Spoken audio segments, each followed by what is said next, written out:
a teen entrepreneur's journey transforming a childcare venture into a specialized business for unhappy married men.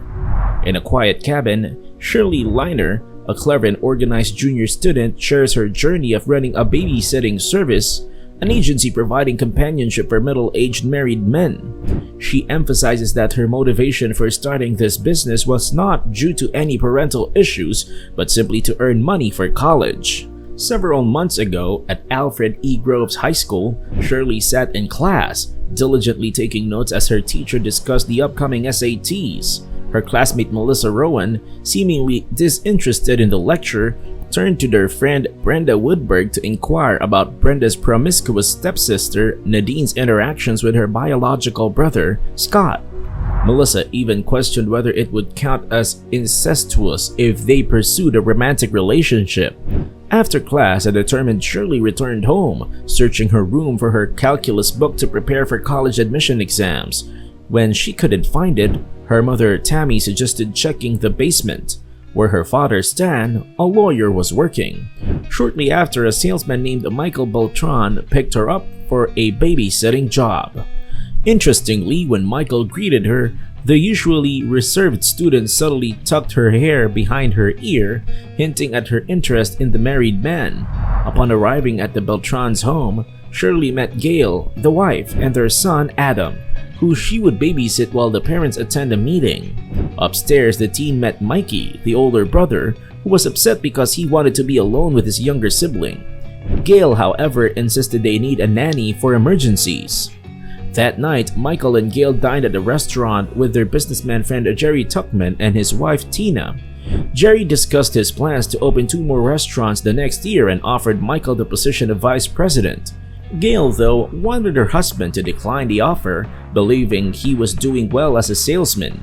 Before opening the car's front door, Michael invited his wife to see the abandoned train nearby, but she declined, eager to return home as the children were waiting. Upon returning home, the couple observed Shirley meticulously cleaning the floor to remove some spots using a strong scented cleaner. Shortly after, Michael drove the babysitter back home. During the journey, Shirley's stomach growled, leading Michael to invite her to a diner. There, they subtly flirted, discovering their shared nocturnal habits and penchant for doing adventurous, sometimes foolish things.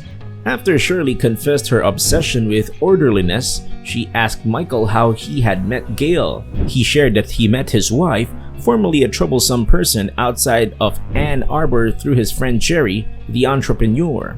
Before leaving the diner, the married salesman inquired if Shirley had a boyfriend, but she responded by glancing at some nearby rowdy customers, implying that guys her age were too immature for her.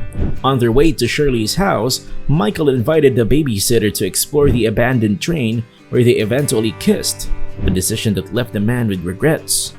After arriving at the teenager's home, he gave her an extra tip. Back home, the unsettled student obsessively washed her hands while examining the money she had earned. Later, she gazed at her triple reflection in the window, deep in thought.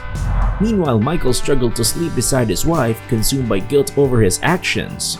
The following day, Shirley attended class, attempting to concentrate on their reproductive health subject.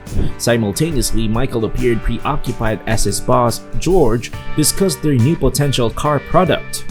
After class, the teen hung out at a coffee shop with Melissa and Brenda. As her friends debated about girls asking guys out, the studious teen intervened, urging them to reconcile. While there, Shirley noticed Michael smiling at her through the window.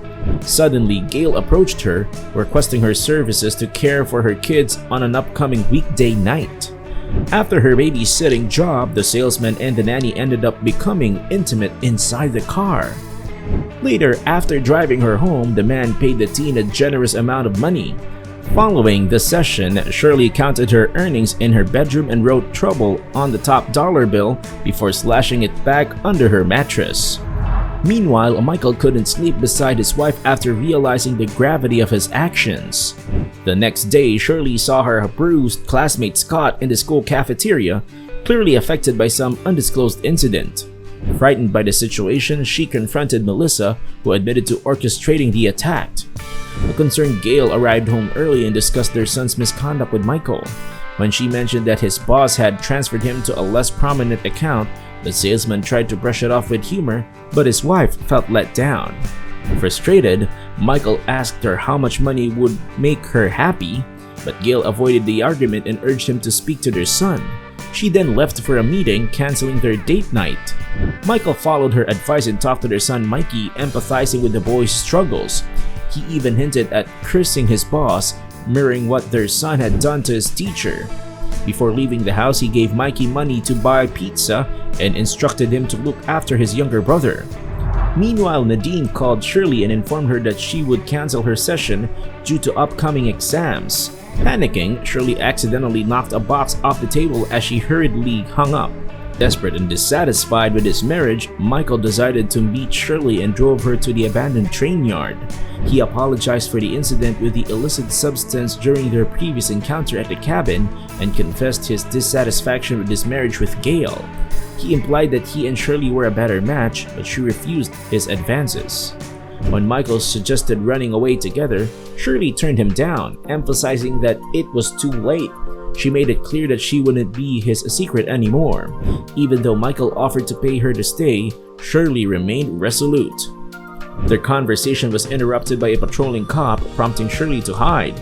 The officer questioned Michael, who explained that he loved trains and was merely exploring the area.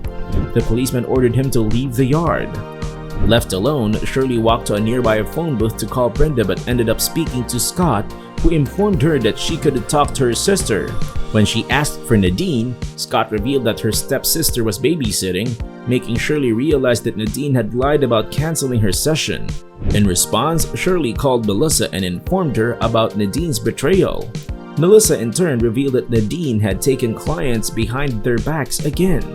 With Jerry's assistance, they located Nadine and confronted her, retrieving the client and leaving Nadine distraught.